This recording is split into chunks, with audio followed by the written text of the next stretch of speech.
नमस्कार दोस्तों, स्वागत है आपका मेरे YouTube चैनल आर के भक्ति में। भक्तों, मैं आज आपको बृहस्पतिवार की व्रत कथा सुनाऊंगा, जिस कथा को करने से और सुनने मात्र से हमें मनवांछित फल की प्राप्ति होती है, विष्णु भगवान की हमें असीम कृपा प्राप्त होती है। तो आइए हम अपनी कथा को प्रारंभ करते हैं। जो भक्त हमारे चैनल पर नए आए हैं, वो हमारी वीडियो नए देख रहे हैं, वो हमारे चैनल को सब्सक्राइब कर लें, वीडियो को लाइक करें और कमेंट में ओम नमो भगवते वासुदेवाय अवश्य लिखें। तो आइए हम अपनी कथा को प्रारंभ करते हैं। बृहस्पतिवार का दिन भगवान विष्णु को समर्पित है। इस दिन विष्णु जी की पूजा करने से हमारी सभी मनोकामनाएं पूरी होती हैं। भारतवर्ष में एक प्रतापी और दानी राजा राज्य करता था। वह नित्य गरीबों और ब्राह्मणों की सहायता करता था। यह बात उसकी रानी को अच्छी नहीं लगती। वह ना ही गरीबों को दान देती, ना ही भगवान की पूजा करती, और राजा को भी दान देने से मना किया करती। एक दिन राजा शिकार खेलने वन को गए हुए थे, तो रानी महल में अकेली थी। उसी समय बृहस्पति देव साधु वेश में राजा के महल में भिक्षा के लिए गए और भिक्षा मांगी। रानी ने भिक्षा देने से इनकार किया और कहा, हे साधु महाराज, मैं तो दान पुण्य से तंग आ गई हूँ। मेरा पति सारा धन लुटाते रहते हैं। मेरी इच्छा है कि हमारा धन नष्ट हो जाए, फिर न रहेगा बांस, न बजेगी बांसुरी। साधु ने कहा, देवी तुम तो बड़ी विचित्र हो। धन संतान तो सभी चाहते हैं, पुत्र और लक्ष्मी तो पापी के घर भी होने चाहिए। यदि तुम्हारे पास अधिक धन है तो भूखों को भोजन दो, प्यासों के लिए प्याऊल बनवाओ, मुसाफिरों के लिए धर्मशाला खुलवाओ। जो निर्धन अपनी कुंवारी कन्याओं का विवाह नहीं कर सकते, उनका विवाह करा दो। ऐसे और कई काम हैं जिनके करने से तुम्हारा यश लोक परलोक में फैलेगा।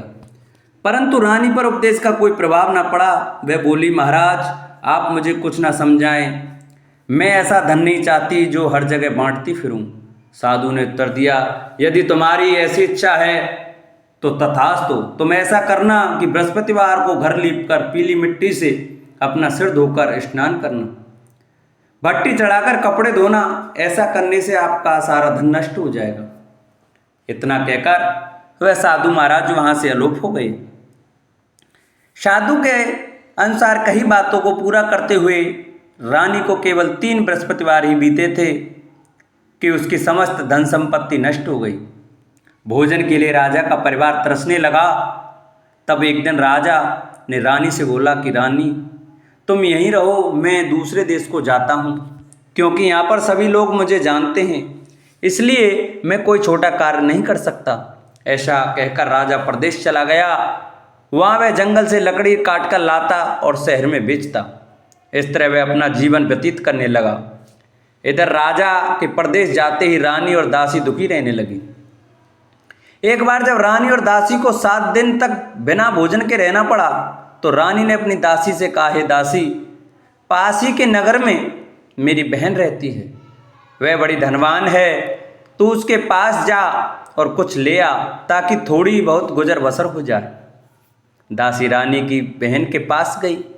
उस दिन गुरुवार था और रानी की बहन उस समय बृहस्पतिवार की व्रत कथा सुन रही थी। दासी ने रानी की बहन को अपनी रानी का संदेश दिया, लेकिन रानी की बड़ी बहन ने कोई उत्तर नहीं दिया। जब दासी को रानी की बहन से कोई उत्तर नहीं मिला तो वह बहुत दुखी हुई और उसे क्रोध भी आया। दासी ने वापस आकर रानी को सारी बात बता दी। सुनकर रानी ने अपने भाग्य को कोसा।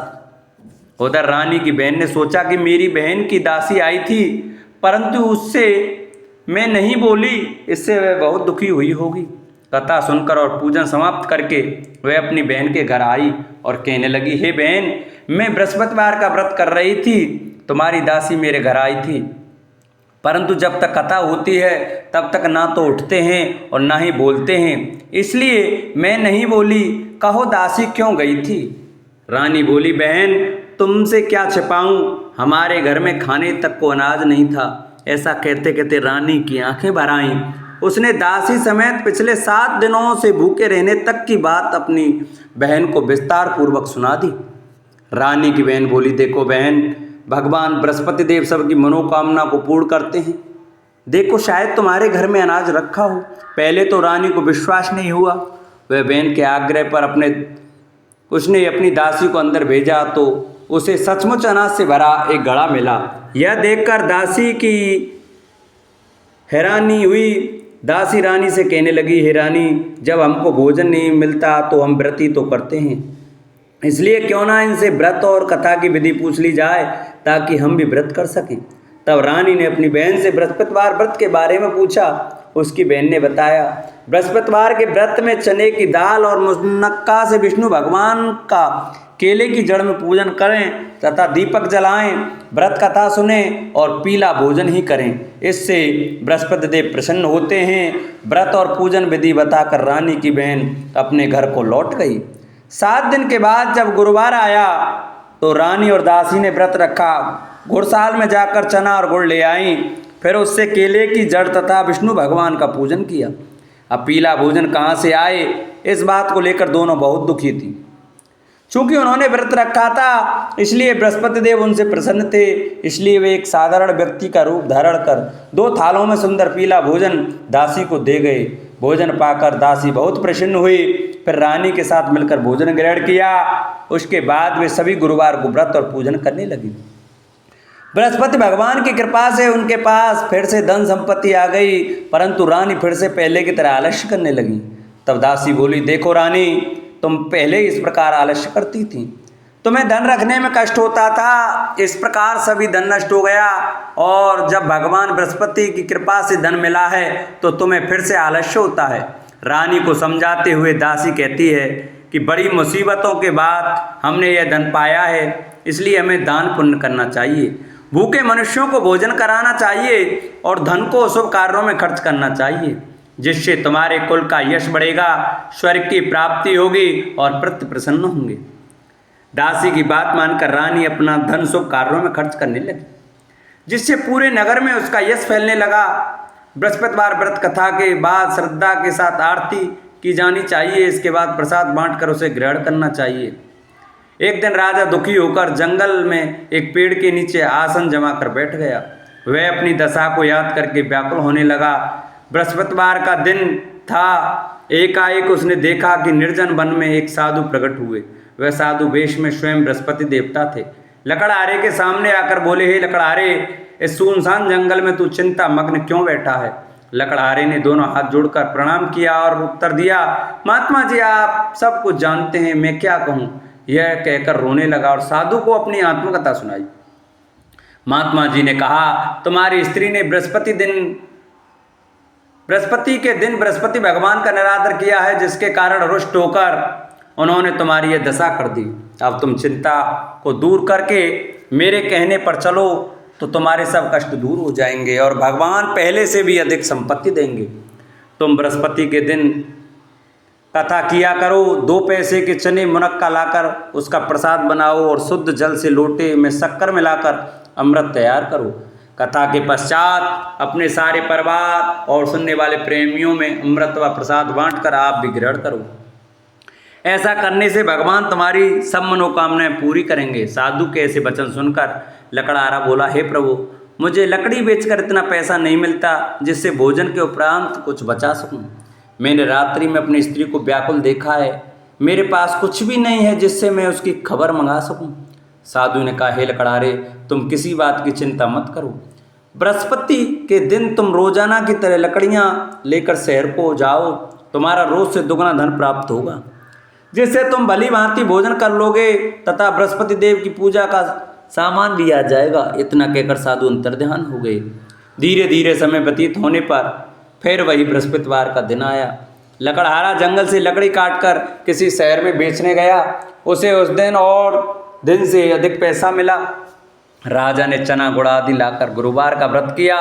उस दिन से उसके सभी कलेश दूर हुए, परंतु जब दोबारा गुरुवार का दिन आया तो बृहस्पतिवार का व्रत करना भूल गया। इस कारण बृहस्पति भगवान नाराज हो गए। उस दिन उस नगर के राजा ने विशाल यज्ञ का आयोजन किया था तथा शहर में यह घोषणा करा दी कि कोई भी मनुष्य अपने घर में भोजन न बनावे, न आग जलावे, समस्त जनता मेरे यहाँ भोजन करने आवे। इस आज्ञा को जो न मानेगा उसे फांसी की सजा दी जाएगी। इसी तरह की घोषणा संपूर्ण नगर में करवा दी गई। राजा की आज्ञा अनुसार शहर के सभी लोग भोजन करने आए, लेकिन लकड़हारा कुछ देर से पहुंचा, इसलिए राजा उसको अपने साथ घर ले गए और ले जाकर भोजन करा ही रहे थे तो रानी की दृष्टि उस खूंटी पर पड़ी जिस पर उसका हार लटका हुआ था। वह वहां पर दिखाई नहीं दिया। रानी ने निश्चय किया कि मेरा हार इस मनुष्य ने चुरा लिया है। उसी समय सिपाहियों को बुलाकर उसको कारागार में डलवा दिया। जब लकड़हारा कारागार में पड़ गया और बहुत दुखी होकर विचार करने लगा कि न जाने कौन से पूर्व जन्म के कर्म से मुझे यह दुख प्राप्त हुआ है, और उसी साधु को याद करने लगा जो कि जंगल में मिला था।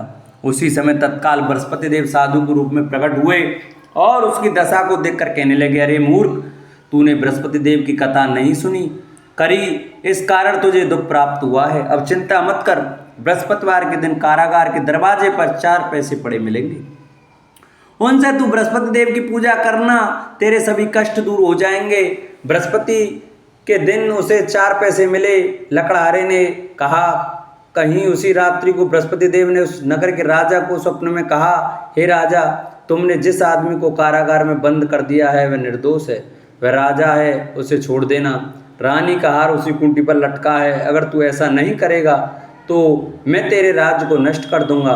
इस तरह रात्रि के स्वप्न को देखकर राजा प्रातःकाल उठा और खूंटी पर हार देकर लकड़हारे को बुलाकर क्षमा मांगी तथा लकड़हारे को योग्य सुंदर वस्त्र आभूषण देकर विदा कर दिया। बृहस्पति देव की आज्ञा अनुसार लकड़हारा अपने नगर को चल दिया। राजा जब अपने नगर के निकट पहुंचा तो उसे बड़ा आश्चर्य हुआ। नगर में पहले से अधिक बाग, तालाब, कुएं तथा धर्मशाला, मंदिर आदि बन गए हैं। राजा ने पूछा, यह किसका बाग और धर्मशाला है? तब नगर के सब लोग कहने लगे, ये सब रानी और बांदी के हैं। तो राजा को आश्चर्य हुआ और गुस्सा भी आया। जब रानी ने यह खबर सुनी कि राजा आ रहे हैं तो उन्होंने बांदी से कहा कि दासी, देख, राजा हमको कितनी बुरी हालत में छोड़ के गए थे, हमारी ऐसी हालत देखकर वह लौट ना जाएं, इसलिए तू दरवाजे पर खड़ी हो जा। आज्ञा अनुसार दासी दरवाजे पर खड़ी हो गई। राजा आए तो उन्हें अपने साथ लिवा लाई। तब राजा ने क्रोध करके अपनी रानी से पूछा कि यह धन तुमने कैसे प्राप्त किया? तब उन्होंने कहा, हमें यह सब धन बृहस्पति देव के इस व्रत के प्रभाव से प्राप्त हुआ है।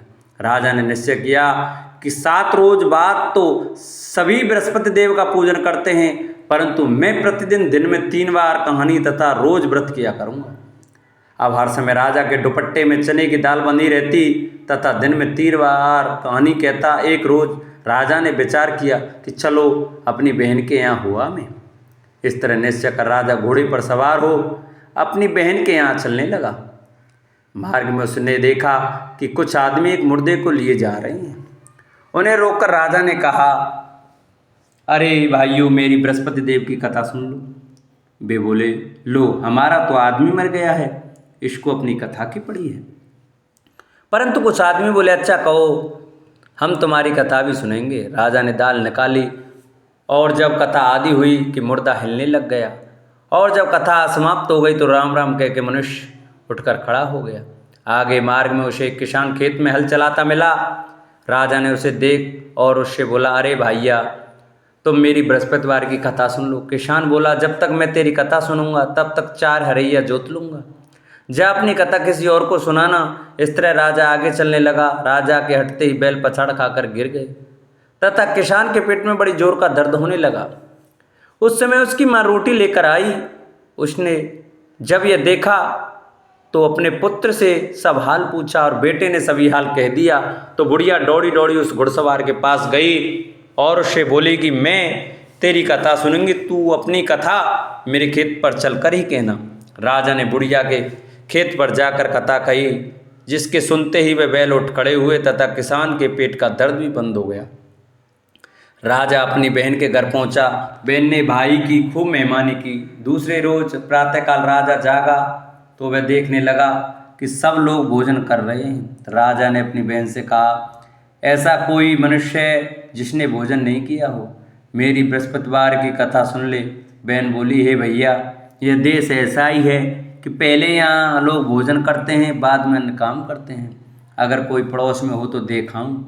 वह ऐसा कहकर देखने चली गई, परंतु उसे कोई व्यक्ति नहीं मिला जिसने भोजन ना किया हो। अतः वह एक कुम्हार के घर गई जिसका लड़का बीमार था। उसे मालूम हुआ कि उसके यहाँ 3 रोज से किसी ने भोजन नहीं किया है।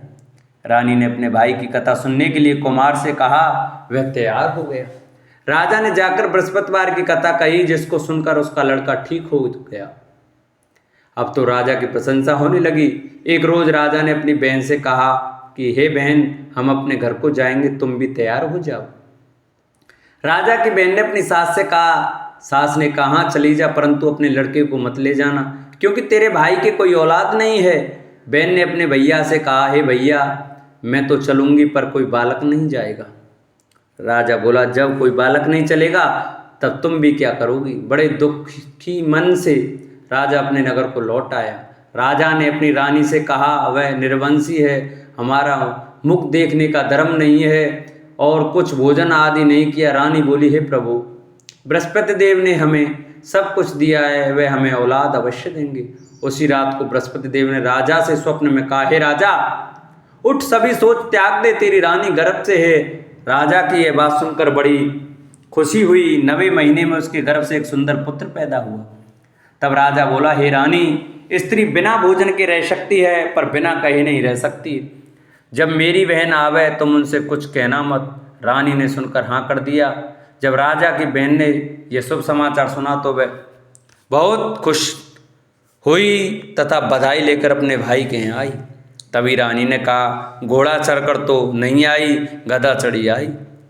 राजा की बहन बोली, भाभी, मैं इस प्रकार न कहती तो तुम्हें औलाद कैसे मिलती। बृहस्पति देव ऐसे ही हैं, जैसी जिनकी मन में कामना है सभी को पूर्ण करते हैं। जो सद्भावना पूर्वक बृहस्पतिवार का व्रत करते हैं एवं कथा पढ़ता अथवा सुनता है, दूसरों को सुनाता है, बृहस्पति भगवान उनकी सभी मनोकामना पूरी करते हैं। भगवान बृहस्पति सदैव रक्षा करते हैं। संसार में जो मनुष्य सद्भावना से भगवान जी का पूजन व्रत सच्चे हृदय से करते हैं तो उनकी सभी मनोकामना पूर्ण करते हैं। जैसी सच्ची भावना से रानी और राजा ने उनकी कथा का गुणगान किया तो उनकी सभी इच्छाएं बृहस्पति देव जी ने पूरी की थीं। इसलिए पूर्ण कथा सुनने के बाद प्रसाद लेकर जाना चाहिए। हृदय से उसका मनन करते हुए जयकारा बोलना चाहिए। बोलो बृहस्पति देव भगवान की जय। प्राचीन काल में एक ब्राह्मण रहता था। वह बहुत निर्धन था। उसके कोई संतान न थी। उसकी स्त्री बहुत मलिनता के साथ रहती थी। वह स्नान न करती, किसी देवता का पूजन न करती। इससे ब्राह्मण देवता बड़े दुखी थे। बेचारे बहुत कुछ कहते थे, किंतु उसका कुछ परिणाम न निकला। भगवान की कृपा से ब्राह्मण की स्त्री के कन्या रूपी रत्न पैदा हुआ। कन्या बड़ी होने पर प्रातः स्नान करके विष्णु भगवान का जाप व बृहस्पतिवार का व्रत करने लगी। अपने पूजन पाठ को समाप्त करके विद्यालय जाती तो अपनी मुट्ठी में जौ भर के ले जाती और पाठशाला के मार्ग में डालती जाती। तब ये जौ स्वर्ण के हो जाते। लौटते समय उनको बीन कर घर ले आती। एक दिन वह बालिका सूप से सोने के जौ को फटक कर साफ कर रही थी कि उसके पिता ने देख लिया और कहा, हे बेटी, सोने के जौ के लिए सोने का सूप होना चाहिए। दूसरे दिन बृहस्पतिवार था। इस कन्या ने व्रत रखा और बृहस्पति देव से प्रार्थना करके कहा, मैंने आपकी पूजा सच्चे मन से की हो तो मेरे लिए सोने का सूप दे दो। बृहस्पति देव ने उसकी प्रार्थना स्वीकार कर ली। रोजाना की तरह वह कन्या जौ फैलाती हुई जाने लगी। जब लौटकर जौ बीन रही थी तो बृहस्पति देव की कृपा से सोने का सूप मिला। उसे वह घर ले आई और उसमें जौ साफ करने लगी, परंतु उसकी माँ का वही ढंग रहा। एक दिन की बात है कि वह कन्या सोने के सूप में जौ साफ कर रही थी। उस समय उस शहर का राजपुत्र वहाँ से होकर निकला। इस कन्या के रूप और कार्य को देखकर मोहित हो गया तथा अपने घर आकर भोजन तथा जल त्याग कर उदास होकर लेट गया। राजा को इस बात का पता लगा तो अपने प्रधानमंत्री के साथ उसके पास गए और बोले, हे बेटा, तुम्हें किस बात का कष्ट है? किसी ने अपमान किया है अथवा और कारण हो सो कहो, मैं वही कार्य करूँगा जिससे तुम्हें प्रसन्नता हो। अपने पिता की राजकुमार ने बातें सुनी तो वह बोला, मुझे आपकी कृपा से किसी बात का दुख नहीं है, किसी ने मेरा अपमान नहीं किया है, परंतु मैं उस लड़की से विवाह करना चाहता हूँ जो सोने के सूप में जौ साफ कर रही थी। यह सुनकर राजा आश्चर्य में पड़ गया और बोला, हे बेटा, इस तरह की कन्या का पता तुम ही लगाओ, मैं उसके साथ तेरा विवाह अवश्य ही करा दूंगा। राजकुमार ने उस लड़की के घर का पता बताया। तब मंत्री उस लड़की के घर गए और ब्राह्मण देवता को सभी हाल बतलाया। ब्राह्मण देवता राजकुमार के साथ अपनी कन्या का विवाह करने के लिए तैयार हो गए तथा विधि विधान के अनुसार कन्या का विवाह राजकुमार के साथ हो गया। कन्या के घर से जाते ही पहले की भांति उस ब्राह्मण देवता के घर में गरीबी का निवास हो गया। अब भोजन के लिए भी अन्न बड़ी मुश्किल से मिलता था। एक दिन दुखी होकर ब्राह्मण देवता अपनी पुत्री के पास गए। बेटी ने पिता की दुखी अवस्था को देखा और अपनी माँ का हाल पूछा। तब ब्राह्मण ने सभी हाल कहा। कन्या ने बहुत सा धन देकर अपने पिता को विदा कर दिया। इस तरह ब्राह्मण का कुछ समय सुखपूर्वक व्यतीत हुआ। कुछ दिन बाद फिर वही हाल हो गया। ब्राह्मण फिर अपनी कन्या के यहाँ गया और सारा हाल कहा तो लड़की बोली, हे पिताजी, आप माताजी को यहाँ ले लाओ, मैं उसे विधि बता दूंगी जिससे गरीबी दूर हो जाए। वह ब्राह्मण देवता अपनी स्त्री को साथ लेकर पहुँचे तो अपनी माँ को समझाने लगी, हे माँ, तुम प्रातःकाल स्नान आदि करके विष्णु भगवान का पूजन करो तो सब दरिद्रता दूर हो जाएगी। परंतु उसकी मांग ने एक भी बात नहीं मानी और प्रातःकाल उठकर अपनी पुत्री के बच्चों के झूठन को खा लिया। इससे उसकी पुत्री को बहुत गुस्सा आया और एक रात को कोठरी में सभी सामान निकाल दिया और अपनी माँ को उसमें बंद कर दिया। प्रातःकाल उसे निकाला तथा स्नान आदि करा के पाठ करवाया तो उसकी माँ की बुद्धि ठीक हो गई और फिर प्रत्येक बृहस्पतिवार को व्रत रखने लगी। इस व्रत के प्रभाव से उसके माँ बाप बहुत ही धनवान और पुत्रवान हो गए और बृहस्पति जी के प्रभाव से इस श्लोक में सुख भोग कर स्वर्ग को प्राप्त हुए। बोलो विष्णु भगवान की जय, बोलो बृहस्पति देव की जय। ओम जय जगदीश हरे, स्वामी जय जगदीश हरे। भक्त जनों के संकट, दास जनों के अवगुण, बंसी वाला दूर करे। ओम जय जगदीश हरे। जो ध्यावे फल पावे, दुख विन से मन का, स्वामी दुख विन से मन का। सुख संपत्ति घर आवे, श्याम सुंदर घर आवे, कष्ट मिटे तन का। ओम जय जगदीश हरे। मात पिता तुम मेरे, शरण गहूँ में किसकी, स्वामी शरण गहूँ में किसकी। तुम विन और न दूजा, प्रभु विन और न दूजा, आस करूँ मैं जिसकी। ओम जय जगदीश हरे। तुम पूर्ण परमात्मा, तुम अंतर्यामी, स्वामी तुम अंतर्यामी। पार ब्रह्म परमेश्वर, जगत पिता परमेश्वर, तुम सबके स्वामी। ओम जय जगदीश हरे। तुम करुणा के सागर, तुम पालन करता, स्वामी तुम रक्षा करता। मैं मूरख खल कामी, मैं सेवक तुम स्वामी, कृपा करो भरता। ओम जय जगदीश हरे। तुम हो एक अगोचर, सबके प्राणपति, स्वामी सबके प्राणपति। किस विध मिलूं दया में, किस विध मिलूं कृपा में, तुमको मैं कुमति। ओम जय जगदीश हरे। दीन बंधु दुख हरता, ठाकुर तुम मेरे, स्वामी तुम रक्षक मेरे।